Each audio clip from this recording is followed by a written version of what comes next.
Hi welcome to I plus. ഇന്നത്തെ ക്ലാസ്സിൽ നമ്മൾ ഡിസ്കസ് ചെയ്യുന്നത് നമ്മുടെ മൊഡ്യൂൾ 2 ആണ്. ഓക്കെ, ഇപ്പോൾ യൂണിറ്റ് 1ൻ്റെ മൊഡ്യൂൾ 2 ആണ് ഏർലി റെനൈസൻസ് ഇൻ ഇംഗ്ലണ്ട് എന്ന് പറയുന്നത്. ഇംഗ്ലണ്ടിൽ എങ്ങനെയാണ് റെനൈസൻസ് സ്റ്റാർട്ട് ചെയ്തത്, അതെങ്ങനെയാണ് സ്പ്രെഡ് ചെയ്യുന്നത്, ഏതൊക്കെ മേഖലകളിലാണ് അത് ഇൻഫ്ലുവൻസ് ചെലുത്തിയത്, ഇതൊക്കെയാണ് നമ്മൾ നോക്കാനായിട്ട് പോകുന്നത്. എന്താണ് ഈ റെനൈസൻസ് എന്ന വേർഡിൻ്റെ മീനിങ് ആയിട്ട് വരുന്നത്? റെനൈസൻസ് മീൻസ് ഒരു ചേഞ്ച് ആണ് അല്ലേ, ഒരു റീബർത്തിനെ കുറിച്ചാണ് ഇവിടെ നമ്മൾ സംസാരിക്കാനായിട്ട് പോകുന്നത്. സോ ഇപ്പോൾ നമുക്ക് വർക്കുകൾ വന്നു തുടങ്ങി, റൈറ്റേഴ്സ് മുന്നോട്ട് വന്നു തുടങ്ങി എഴുതാനായിട്ട്. ഇനി നമുക്ക് ആവശ്യം എന്താണ്? ഈ ബുക്കുകളൊക്കെ പ്രിന്റ് ചെയ്യാനായിട്ടുള്ള ഒരു സോഴ്സ് ആണ് അല്ലേ. ദാറ്റ് മീൻസ് ഒരു പ്രിന്റിംഗ് ടെക്നോളജിയാണ് നമുക്ക് ഇനി ആവശ്യമായിട്ട് ഉള്ളത്. അപ്പൊ ഇംഗ്ലണ്ടിൽ അങ്ങനെ ഒരു പ്രിന്റിംഗ് ടെക്നോളജി ഡെവലപ്പ് ചെയ്ത് വരുന്നതിനെ കുറിച്ചാണ് ഇവിടെ നമ്മൾ പഠിക്കുന്നത്. അതാണ് ഏർലി റെനൈസൻസ് ഇൻ ഇംഗ്ലണ്ട് എന്ന് പറയുന്നത്. ഇംഗ്ലണ്ടിനെ സംബന്ധിച്ചിടത്തോളം ഏറ്റവും വലിയ റെനൈസൻസ് നടക്കുന്നത് ഈ ഒരു പ്രിന്റിംഗ് ടെക്നോളജിയുടെ വരവോടുകൂടി തന്നെയാണ്. സോ അതിൽ ഏറ്റവും ഇമ്പോർട്ടൻ്റ് ആയിട്ടുള്ള ഒരു കോൺട്രിബ്യൂട്ടർ ഉണ്ടായിരുന്നു. ആരാണത്? വില്യം കാക്സ്റ്റൺ ഇല്ലേ. കാക്സ്റ്റൺസ് പ്രിന്റിംഗ് പ്രസ്സിനെ കുറിച്ച് നിങ്ങൾ ഇതിനു മുൻപ് കേട്ടിട്ടുണ്ടാവും. സോ റെനൈസൻസ്, അതായത് പ്രിന്റിംഗിൽ ഇംഗ്ലണ്ടിൽ റെനൈസൻസ് കൊണ്ടുവന്നത് ആരാണെന്ന് ചോദിച്ചാൽ നോ ഡൗട്ട് അതിന്റെ ആൻസർ വരുന്നത് വില്യം കാക്സ്റ്റൺ തന്നെയാണ്. ഇനി അതേപോലെ തന്നെ കാക്സ്റ്റൺ ഒരു പ്രിന്റിംഗ് ചെയ്യുന്ന ആൾ മാത്രമായിരുന്നില്ല, അല്ലെങ്കിൽ അദ്ദേഹത്തിന്റെ കോൺട്രിബ്യൂഷൻ അവിടെ മാത്രം ഒതുങ്ങി നിന്നിരുന്നില്ല. ഒരുപാട് വർക്കുകൾക്ക് പ്രിഫൈസ് എഴുതാനൊക്കെ ഇദ്ദേഹത്തിന് സാധിച്ചിട്ടുണ്ട്. അതായത് ഇപ്പോൾ ഇദ്ദേഹത്തിന്റെ അടുത്ത് നമ്മൾ ഒരു പ്രിന്റിങ്ങിനായിട്ട് ഒരു ബുക്കുമായിട്ട് ചെല്ലുകയാണെങ്കിൽ അതിന്റെ മെയിൻ ഫ്രണ്ട് പേജസ് ഒക്കെ തന്നെ ചെയ്തിരുന്നത് നമ്മുടെ കാക്സ്റ്റൺ തന്നെയായിരുന്നു. ഇനി അതേപോലെ തന്നെ ഒരു ജീനിയസ് ആയിരുന്നു, അദ്ദേഹത്തിന് റൈറ്റിംഗിൽ ഒരു ടേസ്റ്റ് ഉണ്ടായിരുന്നു എന്നൊക്കെ തന്നെ വളരെ വ്യക്തമാണ്. ഓക്കെ, സോ ഇതാണ് അദ്ദേഹത്തിന്റെ പോർട്രൈറ്റ് വരുന്നത്. William Caxton. William Caxton 1422 to 1491 was an English merchant, diplomat, writer and printer. So അന്ന് ഇംഗ്ലണ്ടിൽ എന്ത് മാറ്റം വന്നാലും അതിൽ ഈ മെർച്ചന്റ് കമ്മ്യൂണിറ്റിയുടെ ഒരു പങ്കെന്ന് പറയുന്നത് വളരെ വലുതായിരുന്നു. കാരണം ഈ മെർച്ചൻസ് ആയിരുന്നു ഓരോ പ്ലേസിൽ ഇങ്ങനെ ട്രാവൽ ചെയ്ത് പോകുന്നത്. അതായത് ഓരോ വേൾഡിന്റെ പല പാർട്സിൽ ഇങ്ങനെ ട്രാവൽ ചെയ്ത് പോകും. അവരവരുടെ ഹോം ലാൻഡിൽ തിരിച്ചെത്തും, അല്ലെങ്കിൽ നേറ്റീവ് ലാൻഡിൽ തിരിച്ചെത്തും. ഈ കണ്ട കാഴ്ചകളും പഠിച്ച കാര്യങ്ങളും ഒക്കെ തന്നെ അവരുടെ ഹോം ലാൻഡിൽ കൊണ്ടുവരാനായിട്ട്, അല്ലെങ്കിൽ അത് ഇവിടെയും വന്നിരുന്നെങ്കിൽ ഒരുപാട് മാറ്റങ്ങൾ ഇവിടെ ഉണ്ടായേനെയും എന്ന് ആഗ്രഹിച്ചവരായിരുന്നു ഈ ഒരു മെർച്ചന്റ് കമ്മ്യൂണിറ്റി ഒക്കെ തന്നെ. സോ ആ ഒരു കൂട്ടത്തിൽ ഒരാളാണ് ആര്? നമ്മുടെ കാക്സ്റ്റണും. അങ്ങനെ കാക്സ്റ്റൺ വേൾഡിന്റെ പല പാർട്സിൽ പോയതിന്റെ ഭാഗമായിട്ട് പ്രിന്റിംഗ് ടെക്നോളജിയെ കുറിച്ച് അറിയുകയും അത് ഇംഗ്ലണ്ടിൽ ആവിഷ്കരിക്കാനായിട്ട് ശ്രമിക്കുകയും ചെയ്തു. ഇനി അതേപോലെ തന്നെ അദ്ദേഹം ഒരു ഡിപ്ലോമാറ്റ് ആണ്, റൈറ്റർ ആണ്, അതേപോലെ തന്നെ ഒരു പ്രിന്റർ ആണ്. He is credited with introducing the printing press to England and pioneering the printing industry in Britain. അപ്പോൾ ഇംഗ്ലീഷിലെ റൈറ്റേഴ്സിന് ഇനി പ്രിന്റിങ്ങിന്റെ ഒരു അവൈലബിലിറ്റി ഇല്ലാതാവില്ല, അല്ലെങ്കിൽ അവർക്ക് ഇത്രയും നാൾ എഴുതാൻ ആൾക്കാരുണ്ടായിരുന്നു. ഇപ്പൊ നമ്മൾ കണ്ടതാണ് ചോസറുടെ ഒക്കെ സമയത്ത് ചോസറും ഗവറും ലാംഗ്ലൻഡും ഒക്കെ തന്നെ എഴുതാനായിട്ട് വില്ലിംഗ് ആയിട്ട് മുന്നോട്ട് വന്നു. പക്ഷെ അന്ന് അവർക്ക് ഇല്ലാതെ പോയത് എന്താണ്? ഇതേപോലെ തന്നെ ഈസിലി പ്രിന്റിംഗ് ടെക്നോളജിയൊക്കെ അല്ലെങ്കിൽ പ്രിന്റിങ്ങിന്റെ ഒരു ആക്സസിബിലിറ്റി ഒക്കെ അന്ന് വളരെ കുറവായിരുന്നു. ഏറ്റവും നല്ല റൈറ്റേഴ്സിന്റെ ഏറ്റവും റെപ്യൂട്ടഡ് ആയിട്ടുള്ള ബുക്കുകൾ മാത്രം പ്രിന്റ് ചെയ്യാനായിരുന്നു അന്ന് ശ്രമിച്ചിരുന്നത്. കാരണം പ്രിന്റിങ് അത്രത്തോളം കോസ്റ്റ്ലി ആയിട്ടുള്ള ഒരു കാര്യമായിരുന്നു അന്നത്തെ ജനതയ്ക്ക്. സോ ഇപ്പൊ പ്രിന്റിങ് വളരെ കോമൺ ആയിട്ട് മാറി, അല്ലെങ്കിൽ വില്യം കാക്സ്റ്റൺ ഒരുപാട് സഹായിച്ചിട്ടുണ്ട് എല്ലാ റൈറ്റേഴ്സിനെയും. അല്ലെങ്കിൽ ഇന്ന് നമ്മുടെ ലിറ്ററേച്ചർ തന്നെ ഒരുപാട് ഈ ഒരു വില്യം കാക്സ്റ്റണിനോട് താങ്ക്ഫുൾ ആണ്. റീസൺ എന്ന് പറയുന്നത് പല ബുക്കുകളും ഇന്ന് പ്രിന്റഡ് ഫോമിൽ ഫസ്റ്റ് കോപ്പികളായിട്ടൊക്കെ തന്നെ പല വേൾഡ് ഫേമസ് ലൈബ്രറികളിലും ഇരിക്കുന്നത് കാക്സ്റ്റന്റെ പബ്ലിക്കേഷൻ ആണ്. Caxton learned the art of writing while living in Berks as a merchant in the 1470s. അപ്പോൾ ഇദ്ദേഹം എങ്ങനെയാണ് ഈ ഒരു ആർട്ട് ഓഫ് പ്രിന്റിംഗ് പഠിക്കുന്നത്? ആർട്ട് ഓഫ് പ്രിന്റിംഗ് ആണ് അദ്ദേഹം പഠിക്കുന്നത്. എങ്ങനെയാണ് പഠിക്കുന്നത്? ഇദ്ദേഹം ഒരു മെർച്ചന്റ് അല്ലേ, അപ്പോൾ വേൾഡിന്റെ പല പാർട്സിൽ പോകും. അപ്പോൾ ലോകത്തിന്റെ പല കോണുകളിലായിട്ട് ഇങ്ങനെയുള്ള പല കണ്ടുപിടുത്തങ്ങളും അതേപോലെ തന്നെ പല പുതിയ പുതിയ മാറ്റങ്ങളും വരുന്നുണ്ടായിരുന്നു. അങ്ങനെ വന്ന ഒരു മാറ്റമാണ് ഈ ഒരു പ്രിന്റിങ്ങും. സോ ഈ ശരിക്കുമുള്ള റെനൈസൻസ് ബിഗിൻ ചെയ്യുന്നത് നമ്മുടെ ഇറ്റലിയിൽ തന്നെയാണ്. ഓക്കെ, മാറ്റം എന്നുള്ളത്. He set up the first printing press in England at Westminster in 1476. അപ്പോൾ ആദ്യത്തെ പ്രിന്റിംഗ് പ്രസ് അങ്ങനെ നമുക്ക് വന്നു 1476 ആയപ്പോഴത്തേക്ക് തന്നെ നമുക്ക് ഇംഗ്ലണ്ടിന് സ്വന്തമായിട്ട് ഒരു പ്രിന്റിംഗ് പ്രസ് കാക്സ്റ്റൺ സ്റ്റാർട്ട് ചെയ്തു. And published the first printed book in English, diets or science of the philosophers in 1477. Okay, അപ്പോൾ 1476 നമ്മുടെ പ്രിന്റിംഗ് ടെക്നോളജി, ആദ്യത്തെ പ്രിന്റിംഗ് പ്രസ് വരുന്നു. 1477 ആയപ്പോഴത്തേക്ക് ആദ്യത്തെ ബുക്ക് നമ്മൾ പബ്ലിഷ് ചെയ്യുന്നു.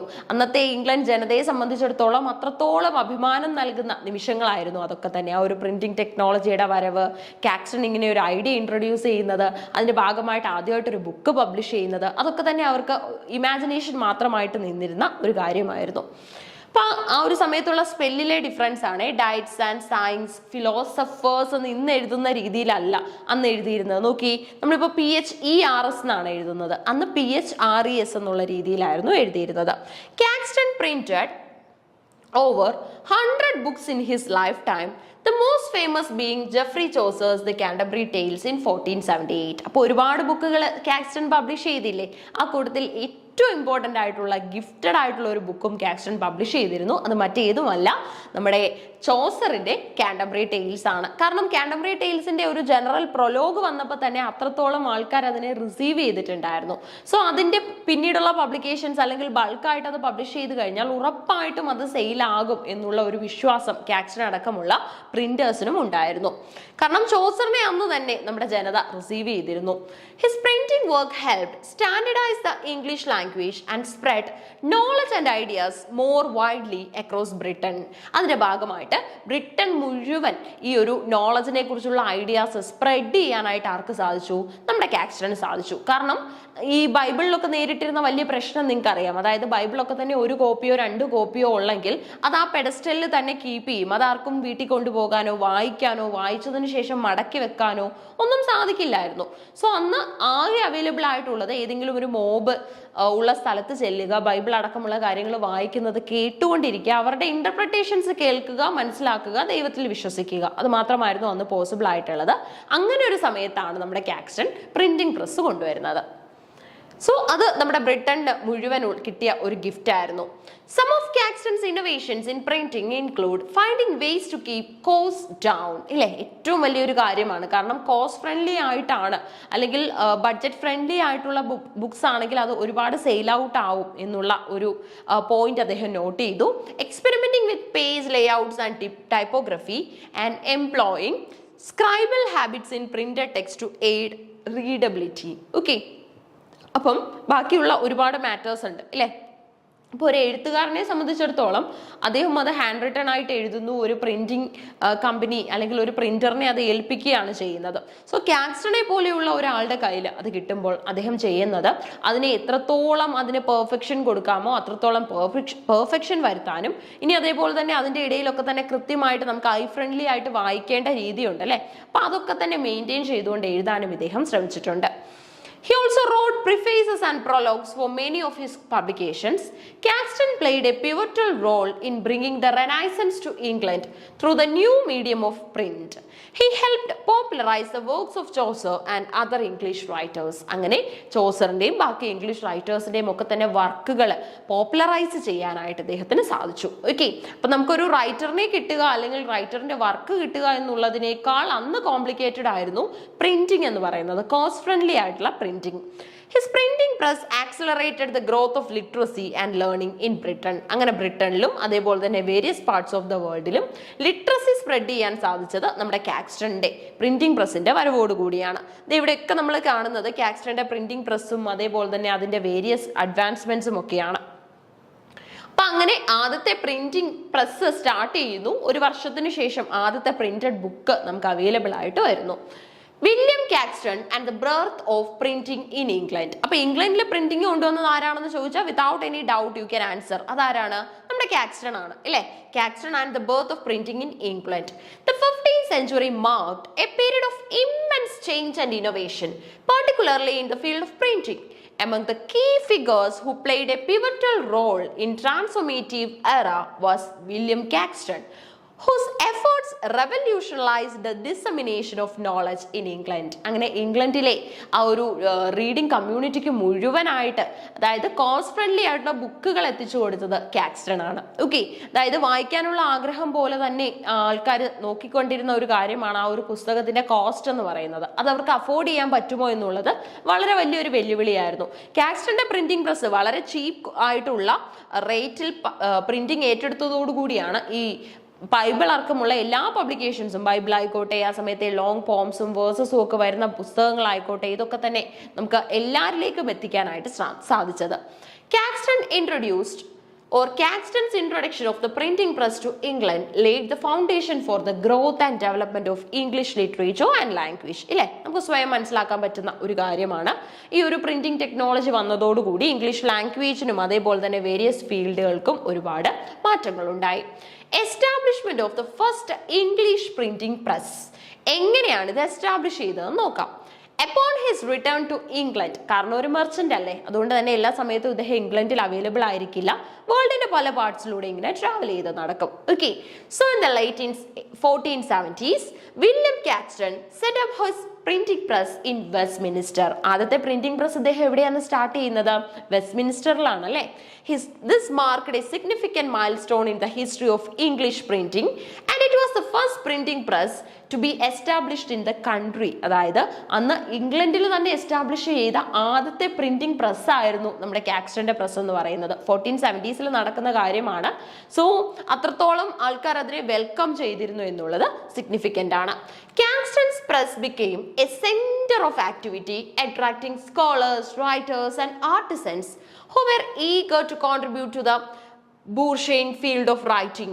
With his expertise and dedication, Caxton played a pivotal role in introducing the printing press and movable type two England. അപ്പോൾ പല മാറ്റങ്ങളും കൊണ്ടുവന്നു. എന്നും ആദ്യം കൊണ്ടുവന്ന ആ ഒരു പ്രിന്ററിൽ തന്നെ പ്രത്യേകിച്ച് മാറ്റങ്ങളില്ലാതെ ആ ഒരു സെയിം ട്രഡീഷണൽ സ്റ്റൈൽ അതേപോലെ മുന്നോട്ട് കൊണ്ടുപോവുകയല്ല കാക്സ്റ്റൺ ചെയ്തത്. മൂവബിൾ ടൈപ്പ് പ്രിന്റർ വരെ നമ്മുടെ ഇംഗ്ലണ്ടിൽ എത്തിച്ചത് കാക്സ്റ്റൺ ആണ്. ഓക്കെ, അപ്പൊ കാക്സ്റ്റൺ ജീവിച്ചിരുന്ന സമയത്ത് എന്തൊക്കെ പ്രിന്റിംഗിൽ ഇന്നോവേഷൻസ് കൊണ്ടുവരാമോ, വേൾഡിന്റെ പല പാർട്സിൽ അന്ന് നടന്നിരുന്ന മാറ്റങ്ങൾ എന്തൊക്കെയാണോ അത് അതേപോലെ തന്നെ ഇംഗ്ലണ്ടിലും കൊണ്ടുവരാൻ ആര് ശ്രമിച്ചു? നമ്മുടെ കാക്സ്റ്റൺ എന്ന ഫേമസ് ആയിട്ടുള്ള പ്രിന്റർ, ഡിപ്ലോമാറ്റ്, റൈറ്റർ, അതേപോലെ തന്നെ മെർച്ചന്റ് ശ്രമിച്ചിട്ടുണ്ട്. ഓക്കെ, അപ്പൊ ഇതാണ് നമ്മുടെ കാക്സ്റ്റനെ കുറിച്ച് പറയാനുള്ളത്. അപ്പൊ കാക്സ്റ്റന്റെ ഏറ്റവും ഇമ്പോർട്ടന്റ് ആയിട്ടുള്ള പോയിന്റ്സ് എന്ന് പറയുന്നത് ആ ഒരു പ്രിന്റിങ്ങുമായിട്ട് ബേസ് ചെയ്ത് തന്നെയാണ്. അദ്ദേഹം ഒരു റൈറ്റർ കൂടെയാണ്. പല റൈറ്റേഴ്സിനും അവരുടെ വർക്കുകളുടെ പ്രിഫൈസ് തയ്യാറാക്കി കൊടുത്തിരുന്നത് കാക്സ്റ്റൺ ആണ്. ഇനി അതേപോലെ തന്നെ ആദ്യത്തെ പ്രിന്റിംഗ് പ്രസ് വരുന്നത് 1476 ഇംഗ്ലണ്ടിലെ വെസ്റ്റ്മിനിസ്റ്ററിലാണ്. അതേപോലെ തന്നെ ആദ്യത്തെ ബുക്ക് പബ്ലിഷ് ചെയ്യുന്നത് 1477 ബൈബിൾ അടക്കമുള്ള കോപ്പീസ് എല്ലാവർക്കും അവൈലബിൾ ആയി തുടങ്ങിയത് കാക്സ്റ്റന്റെ പ്രിന്റിംഗ് പ്രസ് വന്നതോടുകൂടിയാണ്. ഒപ്പം തന്നെ ഒരുപാട് ലോങ് പോംസ്, അതേപോലെ തന്നെ നമ്മുടെ ചോസറും കണ്ടംപറീസും ഒക്കെ തയ്യാറാക്കിയ ജീനിയസ് ബുക്കുകളൊക്കെ തന്നെ പ്രിന്റ് ചെയ്തത് കാക്സ്റ്റൺ ആണ്. ഓക്കെ, അപ്പൊ ഇംഗ്ലണ്ടിനെ സംബന്ധിച്ചിടത്തോളം ഇംഗ്ലണ്ടിന്റെ ഒരു ഗിഫ്റ്റ് തന്നെയായിരുന്നു കാക്സ്റ്റൺ എന്ന പ്രിന്റർ. ഓക്കെ, സോ ഇനി നമുക്ക് പഠിക്കാനുള്ളത് സർ തോമസ് മൂറിനെ കുറിച്ചാണ്. ഓക്കെ, സർ തോമസ് മൂർ എന്ന റൈറ്ററിനെയാണ് നമ്മൾ ഇനി നോക്കുന്നത്. നോക്കി, sir Thomas Malory. Okay, sorry, sir Thomas Malory. Sir Thomas Malory was an English knight during the War of the Roses. അപ്പോൾ ഈ War of Roses നടക്കുന്ന സമയത്ത് ഇംഗ്ലണ്ടിലെ ഇമ്പോർട്ടൻ്റ് ആയിട്ടുള്ള ഒരു റൈറ്റർ ആയിരുന്നു ആര്? നമ്മുടെ തോമസ് മെലോറി എന്ന് പറയുന്നത്. ഓക്കെ, മെലോറിയുടെ ഫേമസ് ആയിട്ടുള്ള ബുക്കുകളൊക്കെ നമുക്ക് നോക്കാനുണ്ട്. സോ മെലോറിയെ നമ്മൾ കണക്ട് ചെയ്യേണ്ടത് നമ്മുടെ War of Rosesസുമായിട്ടാണ്. War of Roses നടക്കുന്ന സമയത്തെ ഒരു ഇമ്പോർട്ടൻ്റ് ആയിട്ടുള്ള ഇംഗ്ലീഷ് നൈറ്റ് ആയിരുന്നു സർ തോമസ് മെലോറി. ഇനി ഈ War of Roses നടക്കുന്ന സമയമാണ് 1455 മുതൽ 1487 വരെ. The best known for his highly influential work of medieval literature Le Morte d'Arthur. Okay, ഇതൊരു നോവലാണേ. അപ്പൊ മെലോറിയുടെ ഫേമസ് ആയിട്ടുള്ള ബുക്ക് ഏതാണെന്ന് ചോദിക്കുകയാണെങ്കിൽ ലേ മോർട്ടി ഡി ആർത്തർ. ഇനി ഇത് ഏത് ജോണറിലാണ് നിങ്ങൾ ഇൻക്ലൂഡ് ചെയ്യുന്നത്? ഇതൊരു ഫേമസ് ആയിട്ടുള്ള ഇംഗ്ലീഷ് നോവലാണ്, അഥവാ ഫസ്റ്റ് ഇംഗ്ലീഷ് നോവലാണ്. The first in western literature and the most comprehensive treatment of Arthurian legend. ആർതറിന്റെ ലെജൻസിനെ കുറിച്ച് നിങ്ങൾ കേട്ടിട്ടുണ്ട് അല്ലേ? ഒരുപാട് എക്സ്പെഡിഷൻസ് തന്നെയാണ് ആർതറിന്റെ ലെജൻസിൽ വരുന്നത്. സോ അങ്ങനെയുള്ള ആർതറിയൻ ലെജൻഡുകളെ, ഐതിഹ്യങ്ങളെ ബേസ് ചെയ്തുള്ളതാണ് ലേ മോർട്ടി ഡി ആർതർ എന്ന work. Mallory wrote the book while in prison for various crimes, real or imagined, completing it in 1469. ഇല്ലേ, അപ്പൊ ഇത് 1469 ഇത് കംപ്ലീറ്റ് ചെയ്യുന്നത്. കാരണം വേരിയസ് റീസൺസിന്റെ പേരിൽ അദ്ദേഹം ചെയ്തതും അതേപോലെ തന്നെ ഇമാജിനറി ആയിട്ടുള്ളതുമായ പല കാരണങ്ങളുടെ പേരിൽ ഇദ്ദേഹത്തിന് പണിഷ്മെന്റ് അല്ലെങ്കിൽ ഇംപ്രിസൺഡ് ആകേണ്ടി വന്നിട്ടുണ്ട്. സോ അതിന്റെ ഇടയിൽ അല്ലെങ്കിൽ അങ്ങനെയുള്ള കാര്യങ്ങളൊക്കെ മാറ്റി വെച്ചിട്ടാണ് ഇദ്ദേഹം ഈ ഒരു കാര്യത്തിന് കൂടുതൽ എഫേർട്ട് കൊടുത്തിരിക്കുന്നത്. He was released in early 14 70 and died the following year. അപ്പം 1470 ഇദ്ദേഹം ഇദ്ദേഹത്തിനെ റിലീസ് ചെയ്യുന്നത്. ആ വർഷം തന്നെ 1471 ശരിക്കും ഇദ്ദേഹത്തിന്റെ ഡെത്ത് നടന്നിരിക്കുന്നത്. ഇനി അതേപോലെ തന്നെ Malory's title for his work was the whole book of King Arthur of his noble knights of the Round Table. But when the book was published by Caxton, that means William Caxton, in 1485 CE, Caxton mistook the title of the last chapter, Le Morte d'Arthur, as the death of Arthur for that of the book. Once published, the book became popular reading and the name stuck. Okay, പിന്നെ നമുക്ക് കാണാൻ പറ്റുന്നത് actually നമ്മുടെ കാക്സ്റ്റണ് പറ്റിയ ഒരു mistake ആണ്, അല്ലെങ്കിൽ Caxton അന്ന് അതിനെ വേറൊരു രീതിയിൽ ഇന്റർപ്രറ്റ് ചെയ്തതിന്റെ ഭാഗമായിട്ടാണ് ഇതിനൊരു ഇങ്ങനെ ടൈറ്റിൽ വന്നിരിക്കുന്നത്. അതായത് ലേ മോർട്ടെ ഡി ആർദർ എന്നതുകൊണ്ട് നമ്മുടെ കാക്സ്റ്റൺ ഉദ്ദേശിക്കുന്നത് എന്താണ്? ഡെത്ത് ഓഫ് ആർദർ എന്നാണ് കാക്സ്റ്റൺ ഉദ്ദേശിക്കുന്നത്. ഓക്കെ, അപ്പോൾ ഒരു പ്രിന്ററിന് അങ്ങനെ ഒരു തോട്ട് വന്നു കഴിഞ്ഞാൽ അതിനകത്തിൽ കൊടുക്കാൻ പോകുന്ന അല്ലെങ്കിൽ ഉൾക്കൊള്ളിച്ചിരിക്കുന്ന പ്ലോട്ട് ലൈൻസിനായാലും പിക്ചേഴ്സിനായാലും ആ ഒരു ഡെത്തിന്റെ ഇമേജ് ആയിരിക്കും Caxton കൊടുത്തിട്ടുണ്ടാവുക. Malory may also be the author of the romance The Wedding of Sir Gawain and Dame Ragnell, but this is disputed and the style of that work is of far less quality than Le Morte d'Arthur. So നമുക്കറിയാം ഈ ഒരു സമയത്ത് എഴുതിയിരുന്ന പല റൈറ്റിംഗ്സിനും ഓതറിന്റെ പേര് വെച്ചിട്ടുണ്ടാവില്ല. So അങ്ങനെയാണെങ്കിൽ ഏത് റൈറ്ററാണ് ഇത് എഴുതിയത് എന്ന് നമ്മുടെ ലിറ്ററേറിയൻസ് എങ്ങനെയാണ് കണ്ടെത്തുന്നത്? സിമിലർ ആയിട്ടുള്ള റൈറ്റിംഗ്സ് ആണോ? ഇപ്പൊ നമ്മൾ മെലോറിയുടെ വർക്കാണോ എന്ന് തെറ്റിദ്ധരിക്കുകയാണെങ്കിൽ മെലോറിയുടെ റൈറ്റിംഗ് സ്റ്റൈൽ എങ്ങനെയാണ്, അദ്ദേഹത്തിന്റെ വർക്കുകളിൽ ഇങ്ങനെ ഒരു ഇമ്പാക്റ്റ് വരാൻ ചാൻസ് ഉണ്ടോ എന്നൊക്കെയുള്ള പല കാര്യങ്ങളെയും നമ്മൾ ഗസ് ചെയ്തതിന് ശേഷമാണ് ഈ ഒരു വർക്ക് ആരുടെയാണ് എന്നുള്ള ഒരു നിഗമനം നമ്മൾ നടത്തിയിരുന്നത്. ഓക്കെ, അപ്പൊ പല വർക്കുകളിലും മലോറിയുടെ ആയാലും പല പുസ്തകങ്ങൾക്കും ഉള്ള ഒരു പ്രശ്നം എന്താണെന്ന് ചോദിച്ചാൽ അതിനൊക്കെ തന്നെ കറക്റ്റ് ഓതറിന്റെ പേര് കൊടുത്തിട്ടില്ല. Malory's identity was debated for years.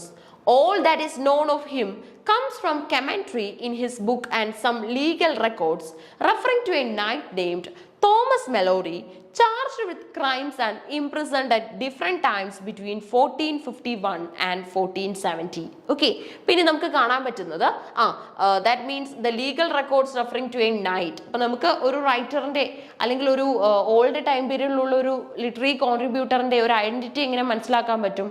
കിട്ടുന്ന അവൈലബിൾ ഡേറ്റാസിലൂടെ മാത്രമേ അത് സാധ്യമാവത്തുള്ളൂ. സോ നമുക്ക് തോമസ് മെലോറിയെ കുറിച്ച് കൂടുതലായിട്ട് നമ്മൾ ഇൻഡെപ്തിൽ മനസ്സിലാക്കുമ്പം ഇദ്ദേഹം ക്രൈമിന് അല്ലെങ്കിൽ ഇദ്ദേഹം ഇംപ്രിസൺഡ് ആയിട്ടുണ്ടെന്നും അന്നത്തെ ഒരു ഇമ്പോർട്ടൻ്റ് ആയിട്ടുള്ള നൈറ്റ് ആയിരുന്നുവെന്നും ഒക്കെ നമുക്ക് തിരിച്ചറിയാനായിട്ട് സാധിക്കും. Whoever he was, his work was a bestseller when it was first published, fell out of favor during the Renaissance, and was received through the works of the British poet Alfred Lord Tennyson in 1859. അപ്പോൾ 1859 Alfred Lord ടെനീസൺ വഴി ഇദ്ദേഹം എന്ത് ചെയ്യപ്പെട്ടു? Is again been revived. Okay, അതായത് നമ്മുടെ മെലോറിയുടെ വർക്കുകൾ പിന്നീട് വന്ന ആൽഫ്രഡ് ലോർഡ് ടെനീസൺ എന്ന റൈറ്റർ എന്ത് ചെയ്തിട്ടുണ്ട്? റീവർക്ക് ചെയ്തിട്ടുണ്ട്. ഇത് വളരെ കോമൺ ആയിട്ടുള്ള ഒരു കാര്യമാണ് ലിറ്ററേച്ചറിനെ സംബന്ധിച്ചിടത്തോളം. എപ്പോഴും നമുക്ക് ഇങ്ങനെയുള്ള റീവർക്കിങ്സ് കാണാനായിട്ട് സാധിക്കും. ഒരേ രീതിയിലാവില്ല അവരത് ചെയ്തിട്ടുണ്ടാവുക. ഓക്കെ, ഒരു റൈറ്ററിന്റെ വർക്ക് എടുത്തിട്ട് അതിനെ കൂടുതലായിട്ട് റീവർക്ക് ചെയ്ത് കൂടുതലായിട്ട് ക്യാരക്ടേഴ്സിനെ ആഡ് ചെയ്യുക അല്ലെങ്കിൽ ക്യാരക്ടേഴ്സിന്റെ ഡയലോഗ്സിൽ ചേഞ്ചസ് വരുത്തുക എന്നുള്ള പല രീതിയിൽ അതിനെ ഇവര് ഇന്റർപ്രറ്റ് ചെയ്യാറുണ്ട്. ഓക്കെ, അപ്പൊ മെലോറിയെ ഇന്റർപ്രറ്റ് ചെയ്തിരിക്കുന്നത് ലോർഡ് ടെനീസൺ ആണ്. Since then, the Arthurian legend and Malory's version in particular have exerted significant influence in art and culture worldwide. Malory completed Le Morte d'Arthur about 1470. It was printed by William Caxton in 1485. Le Morte d'Arthur, അതാണ് D Arthur എന്ന് ഒരുമിച്ച് വന്നിരിക്കുന്നത്. The only extant manuscript that predates Caxton's edition is in the British Library, London. അപ്പം അദ്ദേഹത്തിന്റെ റൈറ്റിംഗ്സിന്റെ ഒരു മിയർ copy available ആയിട്ടുള്ളത് ബ്രിട്ടീഷ് ലൈബ്രറി ലണ്ടനിലാണ്. Okay, it tells the adventures of the knights of the Round Table in chronological sequence from birth of Arthur.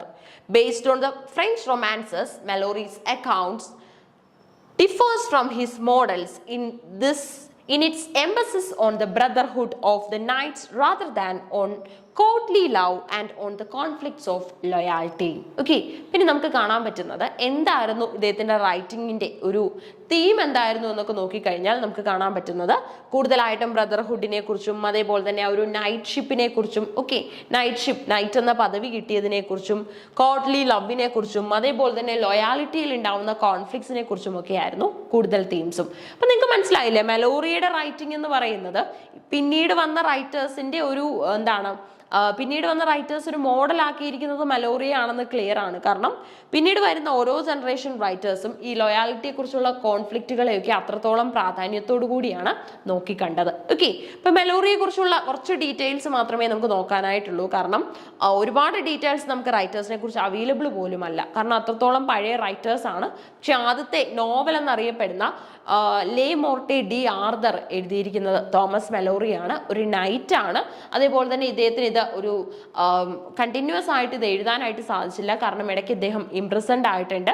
അതൊക്കെ തന്നെ overcome ചെയ്തിട്ടാണ് ഈ ഒരു വർക്ക് കംപ്ലീറ്റ് ചെയ്തിരിക്കുന്നത്. ഇനി അതേപോലെ തന്നെ മോഡലാക്കിയിരിക്കുന്നത് നമ്മുടെ ആർദറിനെയാണ്. ഓക്കെ, അർദറിയൻ ലെജൻഡിനെയാണ്. ഇനി അതേപോലെ തന്നെ ഇദ്ദേഹത്തിന്റെ വർക്കുകളൊക്കെ പബ്ലിഷ് ചെയ്തിരിക്കുന്നത് ജെഫ്രി ചോസറിന്റെ ഒക്കെ തന്നെ പബ്ലിഷ് ചെയ്തിരിക്കുന്ന നമ്മുടെ വില്യം കാക്സ്റ്റൺ ആണ്. ഇനി നമ്മൾ നോക്കുന്നത് ഈ സോങ്സിന്റെയും ബാലഡ്സിന്റെയും ഒക്കെ പ്രാധാന്യം എന്തായിരുന്നു മിഡിൽ ഇംഗ്ലീഷ് പീരീഡിൽ എന്നാണ് നമുക്ക് കൊടുത്തിട്ടുണ്ട്. അതായത് നമ്മുടെ മെലോറിയെ പഠിച്ചു കഴിഞ്ഞതിന് ശേഷം സിലബസിൽ കിടക്കുന്നത് സോങ്സ് ആൻഡ് ബാലഡ്സ് എന്ന ഏരിയ ആണ്. ഓക്കെ, മിഡീവൽ പീരീഡിൽ അല്ലെങ്കിൽ മിഡിൽ ഇംഗ്ലീഷ് പീരീഡിൽ ഇതിന് അമിത പ്രാധാന്യം ഉണ്ടായിരുന്നു എന്ന് തന്നെ പറയണം. കാരണം medieval ballads were anonymous narrative poems. ഏറ്റവും കൂടുതൽ നമുക്ക് അവൈലബിൾ ആയിട്ടുള്ളത് ഈ ബാലഡുകളാണ്. ഇനി ഈ ബാലഡുകൾക്ക് ഒരു പ്രത്യേകത എന്ത്? ഇത് അനോണിമസ് ആണ്. ആരാണ് എഴുതിയെന്ന് ചോദിച്ചാൽ നമുക്ക് റൈറ്ററിന്റെ പേര് അറിയില്ല. ആൻഡ് എഗൈൻ ഇതൊക്കെ തന്നെ നറേറ്റീവ് ആണ്. Intended to be sung with accompaniment of music. ഇവിടെ നമ്മൾ എന്തിന്റെ അകമ്പടിയോട് കൂടിയാണ് ഇതിനെ ഈ ഒരു മ്യൂസിക് ഒക്കെ തന്നെ ഇവർ പ്ലേ ചെയ്തിരുന്നത്? With the support of music and also short stories in verse coming directly from popular tradition. ഇനി അതേപോലെ തന്നെ ഈ ഒരു ബാലഡ് രൂപേണ അല്ലെങ്കിൽ ഒരു കവിത രൂപേണ ഇവർ ഷോർട്ട് സ്റ്റോറികളെ മാറ്റാറുണ്ട്. ഓക്കെ, ഷോർട്ട് സ്റ്റോറിയുടെ ലൈൻസ് ഒക്കെ തന്നെ ഒരു കവിത പോലെ പാടി ചിട്ടപ്പെടുത്തി അതിനെ ഒരു ബാലഡ് ആക്കുന്ന രീതിയും നമ്മുടെ ഇംഗ്ലീഷ് ലിറ്ററേച്ചറിൽ എക്സിസ്റ്റ് ചെയ്തിരുന്നു. ഈ ഫിലിംസ് ഒക്കെ എടുക്കുകയാണെങ്കിൽ നമുക്ക് കാണാൻ പറ്റും ഇങ്ങനെയുള്ള മലയാളത്തിലായാലും ഈ ബാലഡുകളൊക്കെ പാടി, അതായത് ഒരു മ്യൂസിക്കിന്റെ ഒക്കെ അകമ്പടിയോടുകൂടി ഇപ്പൊ സിനിമകൾ എടുക്കുകയാണെങ്കിൽ ചെണ്ടയൊക്കെ കൊട്ടി പാടി രാജാക്കന്മാരെയും റാണിമാരെയും ഒക്കെ സ്തുതിക്കുന്ന തരത്തിലുള്ള വർക്കുകൾ ഒരുപാട് നമുക്ക് ഉണ്ട്. അപ്പൊ ഇങ്ങനെ ഒരു ട്രഡീഷൻ മിഡിൽ ഇംഗ്ലീഷ് പീരീഡിലും ഉണ്ടായിരുന്നു. They had a simple musical rhymed meter being composed in short stanzas of 2 or 4 lines were sung to be simple instrumental accompaniment produced by the common people. They weren't in written form but mostly recited or sung in the market square, in ale house or at fairs. ഇനി ഇത് എവിടെയാണ് ഇവർ sung ചെയ്തിരുന്നത് അല്ലെങ്കിൽ എവിടെയാണ് ഈ ബാലഡ്സും സോങ്സും ഇവർ പാടിയിരുന്നത് അവതരിപ്പിച്ചിരുന്നതെന്ന് ചോദിച്ചാൽ എവിടെയൊക്കെയാണോ കോമൺ ആയിട്ടുള്ള ഗ്യാതറിങ്സ് ഉള്ളത് അവിടെയൊക്കെ തന്നെ either it will be in some fairs, some squares, some market space, anywhere they used to contribute these poems. They were sung by balladers and often accompanied by dance, as the word ballad from Latin through French hints to. അപ്പോൾ ലാറ്റിനിൽ നിന്നും ഫ്രഞ്ചിൽ നിന്നും ഒക്കെ തന്നെ വന്നിരിക്കുന്ന ഒരു merged വേർഡാണ് ballad എന്ന് പറയുന്നത്. ഓക്കെ, ഇനി അതേപോലെ തന്നെ ഈ ബാലഡുകൾ പാടുന്നവരെയാണ് അല്ലെങ്കിൽ അത് റിസൈറ്റ് ചെയ്യുന്നവരെയാണ് നമ്മൾ ബാലഡിയേഴ്സ് എന്ന് പറയുന്നത്. ഓക്കെ, ഇപ്പൊ സോണറ്റ്സ് എഴുതുന്നവരെ സോണറ്റിയേഴ്സ് എന്ന് പറയുന്നത് പോലെ ബാലഡുകൾ പാടുകയാണ് ചെയ്യുന്നത്. അത് എഴുതുകയല്ല. ഒരുപക്ഷെ അതിന് റിട്ടൺ ഫോം തന്നെ ഉണ്ടാവില്ല. പക്ഷേ ഓറലി ഒരു ജനറേഷനിൽ നിന്നും അടുത്ത ജനറേഷനിലേക്ക് ഇത് എന്ത് ചെയ്യാറുണ്ട്? ട്രാൻസ്മിറ്റ് ചെയ്ത് കൊടുക്കാറുണ്ട് ഇല്ലേ? സോ അങ്ങനെയുള്ള ബാലഡിയേഴ്സ് ആണിത് ഇതിനുള്ള ഇനിഷ്യേറ്റീവ് എടുത്തിരുന്നത്. Generally in every ballad there is A refrain, A phrase or A line which is repeated again and again after A stanza. അതായത് 4 or 5 വരികളുള്ള സ്റ്റാൻസകൾക്ക് ശേഷം ഈ ആദ്യത്തെ ലൈൻ അല്ലെങ്കിൽ ഇടയിലുള്ള ഏതെങ്കിലും ഒരു ലൈൻ റിപ്പീറ്റ് ചെയ്യും. നമ്മുടെ ഫിലിം സോങ് ഒക്കെ എടുക്കുകയാണെങ്കിൽ നമുക്ക് കാണാൻ പറ്റും ആ ആദ്യത്തെ ലൈൻ വീണ്ടും ഇടയ്ക്ക് റിപ്പീറ്റ് ചെയ്ത് വരുന്നുണ്ടാവും അല്ലെ? അങ്ങനെ തന്നെയാണ് ബാലഡുകളും കമ്പോസ് ചെയ്തിരുന്നത്. ചിലപ്പോൾ ഫ്രേസസ് ആയിരിക്കും അല്ലെങ്കിൽ ഏതെങ്കിലുമൊക്കെ ലൈൻസ് ആയിരിക്കും. അതിങ്ങനെ റിപ്പീറ്റ് ചെയ്ത് വരുന്ന ഒരു ട്രഡീഷൻ നമുക്ക് കാണാൻ പറ്റും. Use of the colloquial language is an indispensable feature of ballad. They use day-to-day common words and stock phrases easy to be memorized. The story is often told through dialogues. ഇനി വേറൊരു പ്രത്യേകത എന്താണ്? ഇവിടെ ഉപയോഗിക്കാറുള്ളത് common words ആണ്. Day to day colloquial communication, അതായത് നമ്മുടെ നിത്യ സംഭാഷണത്തിൽ നമ്മൾ ഉപയോഗിക്കുന്ന വാക്കുകൾ, ദാറ്റ് മീൻസ് അതിന്റെ കോംപ്ലക്സിറ്റി വളരെ കുറവായിരിക്കും. നമ്മൾ സംസാരിക്കാൻ ഉപയോഗിക്കുന്നത് ഏറ്റവും പ്ലെയിൻ ആയിട്ടുള്ള സിമ്പിൾ ലാംഗ്വേജ് ആയിരിക്കും അല്ലേ? സോ ഇത് തന്നെയാണ് ഈ ബാലഡിലും ഇവർ ഉൾക്കൊള്ളിക്കുന്നത്. ഇനി അതേപോലെ തന്നെ നമുക്ക് ഫ്രേസസ് കാണാൻ പറ്റും. പക്ഷെ അതൊക്കെ തന്നെ നമ്മുടെ ഓർമ്മയിൽ നിൽക്കുന്ന അത്രത്തോളം ഓർമ്മയിൽ സൂക്ഷിക്കാൻ സാധിക്കുന്ന തരത്തിലുള്ള വാക്കുകളായിരിക്കും. അതേപോലെ തന്നെ ഡയലോഗുകളും കാണാൻ പറ്റും. ഓക്കെ, അപ്പൊ നമ്മൾ നോക്കിക്കൊണ്ടിരിക്കുന്നത് മിഡീവൽ ടൈം പീരീഡിലെ അല്ലെങ്കിൽ മിഡിൽ ഇംഗ്ലീഷ് പീരീഡിലെ ബാലഡുകളെയും സോങ്ങിനെയും കുറിച്ചാണ്. അന്ന് ബാലഡ്സ് പാടിയിരുന്ന ആൾക്കാരെയാണ് നമ്മൾ ബാലഡിയേഴ്സ് എന്ന് വിളിച്ചത്. ഇത് വളരെയധികം മെലോഡിയസ് ആണ്, അല്ലെങ്കിൽ ആ ഒരു ഫ്രേസിന്റെയും അതേപോലെ തന്നെ ലൈൻസിന്റെയും ഒക്കെ ക്വാളിറ്റി അത്രത്തോളം മ്യൂസിക്കൽ ആണ്. ഇനി മ്യൂസിക്കൽ ഇൻസ്ട്രുമെന്റ്സിന്റെ ഒക്കെ അക്കമ്പൈനോട് കൂടി നമുക്കിത് റിസൈറ്റ് ചെയ്യാനായിട്ട് സാധിക്കും. The traditional ballad had no single author, rather it was the product of many poets. ഇനി അതേപോലെ തന്നെ ഈ ട്രഡീഷണൽ ബാലഡുകൾ എടുക്കുകയാണെങ്കിൽ അതിന് ഓരോ ഓതർ ആവില്ല ഉണ്ടാവുന്നത്. ഓക്കെ, അതിന് മൾട്ടിപ്പിൾ ഓതേഴ്സ് ഉള്ളതായിട്ട് നമുക്ക് കാണാൻ സാധിക്കും. ഇനി അതേപോലെ തന്നെ ചിലതിനൊന്നും ഓതേഴ്സ് തന്നെ ഉണ്ടാവില്ല. അത് ആൾക്കാർ ഒരു ജനറേഷനിൽ നിന്നും അടുത്ത ജനറേഷനിലേക്ക് ഇങ്ങനെ പഠിപ്പിക്കുകയാണ് ചെയ്യുന്നത്. It had no written form and underwent many changes during the course of time due to the new circumstances and conditions. അപ്പോൾ ഇത് നമുക്ക് പലതും അവൈലബിൾ അല്ലാത്തതിന്റെ റീസൺ എന്താണ്? കാരണം ഇതൊന്നും നമുക്ക് സൂക്ഷിക്കുകയല്ലോ, എഴുതി സൂക്ഷിക്കുകയല്ലോ ചെയ്യുന്നത്. അപൂർവം ബാലഡുകൾ മാത്രമേ നമ്മൾ എഴുതി സൂക്ഷിക്കാറുള്ളൂ. ബാക്കിയൊക്കെ തന്നെ ഓറലി ആണ് ട്രാൻസ്മിറ്റ് ചെയ്യുന്നത് from one generation to another. Ballads usually have an abrupt and unexpected opening. They don't provide any details about the subject matter, the surrounding atmosphere or environment. നമുക്ക് ഇത് വെച്ചിട്ട് ഇതിന്റെ സെറ്റിംഗ് ഏതാണെന്നോ അല്ലെങ്കിൽ ഒരു ബാലഡ് കേൾക്കുന്നു എന്ന് വെച്ചിട്ട് അതിന്റെ സെറ്റിംഗ് ഏതാണെന്നോ അത് ഏത് ടൈം പീരീഡിലുള്ളതാണെന്നോ ഒന്നും ഐഡന്റിഫൈ ചെയ്യാനായിട്ട് പറ്റില്ല. കാരണം ഏത് സമയത്തും ബാലഡുകൾക്ക് ഇമ്പോർട്ടൻസ് ഉണ്ട്. കൂടുതലായിട്ടും ഇത് കാണാൻ പറ്റുന്നത് കോർട്സിലൊക്കെയാണ്. ഓക്കെ, അതായത് റോയൽ പാലസിലൊക്കെയാണ് നമുക്ക് ഈ ബാലഡുകളുടെ പ്രസന്റേഷൻ കൂടുതലും കാണാൻ സാധിക്കുന്നത്. ഇനി ഇത് ഒരു ഓതർ ആണോ എഴുതിയിരിക്കുന്നതെന്ന് ചോദിച്ചാൽ എല്ലാ കേസസിലും ഒരു ഓതർ തന്നെ ആവില്ല എഴുതുന്നത്.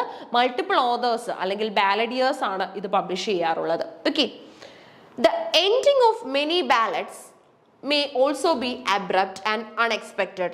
Motives or preceding are not explained and often there are supernatural elements. Okay, അപ്പോൾ ഈ സൂപ്പർനാച്ചുറൽ ആയിട്ടുള്ള ഗോസ്റ്റിന്റെ അപ്പിയറൻസ്, അതേപോലെ തന്നെ നമുക്ക് കാണാൻ സാധിക്കുന്ന ഒരു സ്മോക്ക്, ടെറർ ഫീലിംഗ്, ഇതൊക്കെ കൊണ്ടുവരുന്നത് ഇത്തരത്തിലുള്ള ബാലഡുകളിലാണ്. ഓക്കെ, അത് പാടുമ്പോൾ അല്ലെങ്കിൽ അത് റിസൈറ്റ് ചെയ്യുമ്പോൾ ആ ഒരു വേർഡ്സ് യൂസ് ചെയ്യുന്ന സമയത്ത് പവർഫുൾ ആയിട്ട് തന്നെയാണ് അവരത് പ്രൊഡ്യൂസ് ചെയ്യുന്നത്. ഓക്കെ, അതുകൊണ്ട് തന്നെ നമുക്ക് അതിന്റെ ഒരു എഫക്റ്റ് കിട്ടുകയും അത്രത്തോളം അതിന്റെ പ്രാധാന്യം, അതിന്റെ ഒരു ഇമ്പോർട്ടൻസ് മനസ്സിലാക്കാനും സാധിക്കും.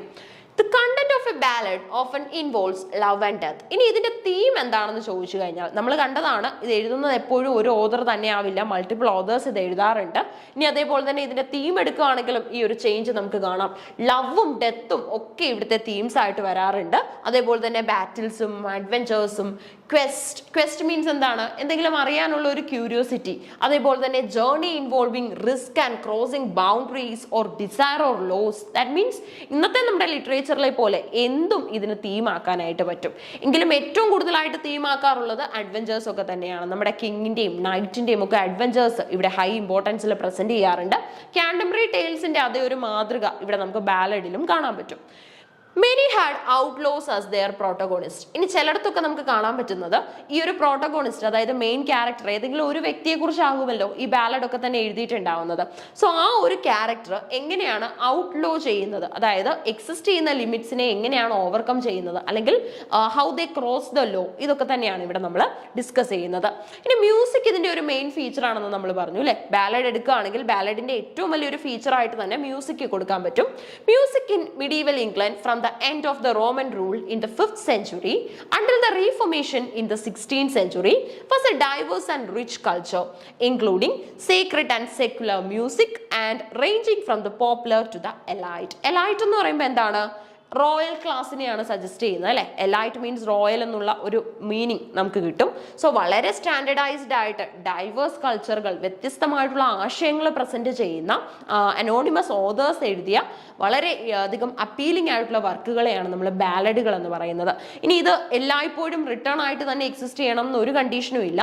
ഓറൽ ഫോമിലും ഈ ബാലഡുകൾ നമ്മൾ ജനറേഷൻ ആഫ്റ്റർ ജനറേഷൻ എന്ത് ചെയ്ത് കൊടുക്കാറുണ്ട്, ട്രാൻസ്മിറ്റ് ചെയ്ത് കൊടുക്കാറുണ്ട്. ഓക്കെ, അപ്പോൾ മിഡീവൽ പീരീഡിന്റെ അല്ലെങ്കിൽ മിഡിൽ ഇംഗ്ലീഷ് പീരീഡിന്റെ ഒരു ഹോൾമാർക്കാണ് ഈ ഒരു ബാലഡ് പബ്ലിക്കേഷൻസ് എന്ന് പറയുന്നത്. ഓക്കെ, അല്ലെങ്കിൽ ബാലഡ് റൈറ്റിംഗ് എന്ന് പറയുന്നത്.